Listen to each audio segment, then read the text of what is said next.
classes join কৰিছিলোঁ and online সেইখিনি সময়ত ক'ভিডো চলি আছিলে তো আৰু তাৰোপৰি মই ভাবিছিলোঁ কি দিল্লী নাযাওঁ বুলি পেলাই তো অনলাইন ক্লাছেছ কৰিছিলোঁ যোনখিনি ছাবজেক্ট আছিলে যি টপিক বুজা নাছিলোঁ বা কনচেপ্টত মোৰ অলপ দিগদাৰ লাগিছিল সেইখিনি ডেফিনেটলি এওঁলোকৰ ফালৰ পৰা মই চাইছিলোঁ এওঁলোকৰ জাৰ্ণিটো কেনেকৈ বহুত ধুনীয়াও আছিলে আৰু এট দ্য ছেইম টাইম বহুত ষ্ট্ৰাগলো আছিলে সপ্তাহত প্ৰায় 1-2 দিনটোতো অলপমান মন চন বেয়া হৈয়ে যায় যে মোৰ দ্বাৰা নহ'ব আৰু বাট ষ্টিল সেইটো কমপ্লিটলি গিভ আপ কৰাটো ঠিক নহয় just I was lucky that মই finally made it to the list সেইটোতো মোৰ এতিয়া ছাৰ্ভিচ এল'কেশ্যনৰ ওপৰত ডিপেণ্ড কৰিব মোৰ ফাৰ্ষ্ট ছাৰ্ভিচটো যিহেতু প্ৰিফাৰেঞ্চত ইণ্ডিয়ান ফৰেইন ছাৰ্ভিচ আছে তো সেই হিচাপে পষ্টিং কোনোবা বেলেগ দেশতে হ'ব সেই দেশতে থকা হিচাপে য'ত যেনেকৈ অপৰচুনিটি পাওঁ সেই হিচাপে ডেফিনেটলি কণ্ট্ৰিবিউট কৰিব ট্ৰাই কৰিম অসমৰ কাৰণে দেশৰ কাৰণে ফাৰ্ষ্টলিটো অলপমান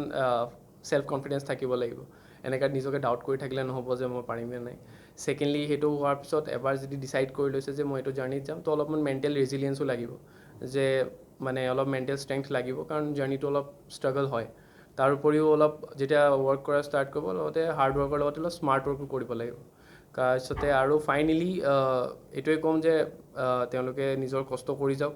ফলৰ কথা ভাবিব নালাগে যি হয় কষ্টখিনি লাষ্টত নিজৰ ফল আহিবই যেতিয়া আহিব আছে আৰু তেওঁলোকক অল দ্য বেষ্ট নিজৰ ফালৰ পৰা অসমীয়া হিচাপে যদি তেওঁলোকক মই যি গাইড কৰিব পাৰোঁ সেইটো ডেফিনেটলি কৰিম হয় কৃতিত্বটোতো এই জাৰ্ণিত যোনেই যেনেকৈ কণ্ট্ৰিবিউট কৰিছে চবকেই দিব লাগিব মোৰ মা দেউতা মাটো বেচিকেলি চবচে ডাঙৰ ইম'চনেল ছাপৰ্ট আছিলে যিহেতু কৈছোঁ কি সপ্তাহত 1-2 দিনটো মন বেয়া লাগিয়ে যায় তো ইম'চনেল ছাপৰ্ট ছিষ্টেমৰ দৰকাৰ থাকেই দেউতাটো ডেফিনেটলি ফাইনেন্সিয়েল হওক বা সেইখিনি ছাপৰ্ট কৰিছিলেই আৰু লগতে ফ্ৰেণ্ডছো আছিলে যোনে কৈছিল কি পাৰিবি তই নোৱাৰা কি কথা আছে তাৰপিছতে আৰু সেইখিনি সময়তে প্ৰিপেৰেশ্যনৰ সময়ত কোচিং ইনষ্টিটিউটৰো হওক বা টিচাৰ তেওঁলোকেতো ডেফিনেটলি হেল্প কৰিছিলেই আৰু ইণ্টাৰভিউৰ কাৰণে প্ৰিপেয়াৰ কৰোঁতে তেতিয়া মক ইণ্টাৰভিউ দিবলৈ দিল্লী গৈছিলোঁ তেতিয়াও বহুত কেণ্ডিডেট লগ পাইছিলোঁ তেওঁলোকৰ লগত ডিছকাছ কৰিছিলোঁ তো চবৰেই डेफिनेटली कंट्रीब्यूशन है मेरा नाम बी सिंह है founder and director next IAS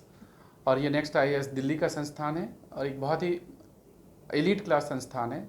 इस साल 620 से ज़्यादा सिलेक्शंस हुए हैं नेक्स्ट आईएएस से और हमारे classroom live online classroom course के जो हाईएस्ट रैंकर हैं मिस्टर डॉक्टर मयूर और इन्होंने लाइव ऑनलाइन क्लासेस ज्वाइन की थी and he prepared for general studies and CSAT course interview के भी इन्होंने मॉक्स के लिए इस एग्ज़ाम की सबसे इम्पॉर्टेंस ये है कि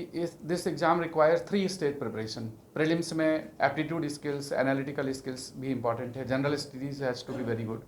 मेंस इज एन आर्टिकुलेशन तो मेंस को